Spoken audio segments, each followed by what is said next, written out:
భారత స్వాతంత్ర సమరయోధుడు తెలంగాణ సాయుధ పోరాట వీరుడు గుమ్మి పుల్లయ్య 4వ వర్ధంతి వేడుకలను సోమవారం వేములవాడ పట్టణంలో ఘనంగా నిర్వహించారు. వేడుకల్లో భాగంగా పట్టణంలోని 2వ బైపాస్ రోడ్లో ఉన్న గుమ్మి పుల్లయ్య స్తూపం వద్ద CP party incharge Kadari Ramulu ఆధ్వర్యంలో నివాళులర్పించారు. ఈ సందర్భంగా రాములు మాట్లాడుతూ కామ్రేడ్ గుమ్మి పుల్లయ్య బడుగు బలహీన వర్గాల అభ్యున్నతి కొరకు ఎన్నో పోరాటాలు చేశారని, కామ్రేడ్ బద్దం ఎల్లారెడ్డితో సైతం కలిసి పనిచేశారని, తొలిదశ తెలంగాణ ఉద్యమంలోనూ పుల్లయ్య పోరాటాలు మరువలేనివని అన్నారు. ఇంతటి మహోన్నత వ్యక్తి వర్ధంతి జరుపుకోవడం గర్వకారణమని కొనియాడారు. ఈ కార్యక్రమంలో పుల్లయ్య కుమారుడు మధు మహేష్, సిపిఐ నాయకులు గాజుల పోసెట్టి, ఎల్లా దేవరాజు, కొరెప్ క్రాంతి, విక్రమ్, గాజుల దుర్గయ్య, పెంటా శ్రీను, కనకయ్య, మల్లేశం తదితరులు పాల్గొన్నారు.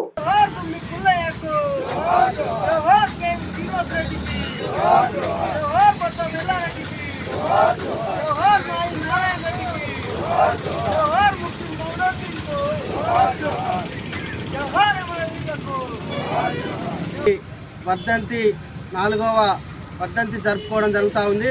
ప్రధానంగా చూస్తే ఈ వేములవాడలో ఈ యొక్క ప్రాంతంలో ఒక బ్రాహ్మణ కుటుంబంలో జన్మించి పూర్తి స్థాయిలో ఎర్ర జెండా పోరాటాలలో అప్పుడు నైజాం సర్కార్ను తరిమి కొట్టే పాత్రలో కూడా పాత్ర వహించినటువంటి కామ్రేడ్ గుమ్మి పుల్లయ్య గారు, అదేవిధంగా రజాకార్లను అప్పుడు సాయుధ పోరాటం చేసి తరిమి కొట్టినటువంటి రుద్రంగి గెరిల్లలో కానీ, ఇటు పోతే అటు మన మానాలా కానీ ప్రతి ఒక్క ప్రాంతంలో తన చెప్తా ఉండే ఏంటంటే, అప్పుడు నెక్కర్ పోలీసు వాళ్ళకు భయపడకుండా నైజాం సర్కార్ను తరిమి కొట్టి ఇవాళ మేము ఒక ముఖ్య పాత్ర వహించినామని చెప్పిండు. తన బద్దం ఎల్లారెడ్డి గారితో కూడా పాత్ర వహించినటువంటి కామ్రేడ్ గుమ్మి పుల్లయ్య గారు, అదేవిధంగా ఇలా స్వాతంత్ర సమరయోధుడు, ఈ యొక్క ఫ్రీడమ్ ఫైటర్, వేములవాడ ప్రాంతానికి చెందినటువంటి వామన కుటుంబంలో పుట్టినటువంటి బిడ్డ.